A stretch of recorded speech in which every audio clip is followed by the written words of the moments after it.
Back in 2017, at this time, I was in Spain. I was getting ready to have my facial feminization. It is now 2021, and this month, in July, I'm having facial feminization again. I wasn't expecting a second round on my forehead, my orbitals, on my rhinoplasty, and a second round also on my lip lift. I'm having revisions done because I was not totally happy with the results. We talked a few times in the last couple of years about maybe doing a revision on the nose, but I was like, if it's the same doctor doing the revision, then I didn't really see the point of it, going all the way to Spain and doing the revision.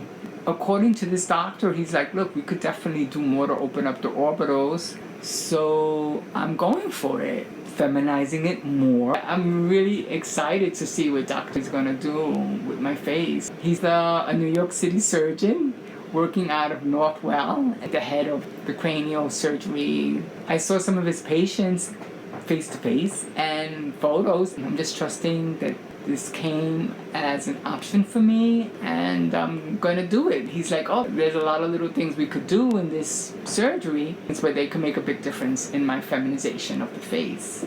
Hi. No, second day after my facial feminization. And it was a rough night yesterday. I'm in Lenox Hill Hospital. It's getting better, so, okay. Day 2, I'm going home. Yeah, fat transfer. So, this is it. Secondary rhinoplasty, secondary forehead, fat transfer, secondary lip lift, and a mid to lower facelift. So, I'm going home. I can't wait to go home. Hey.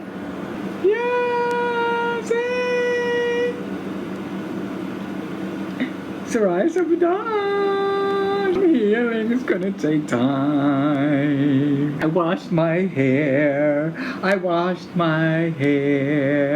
had my first appointment with the doctor today. I came back frazzled.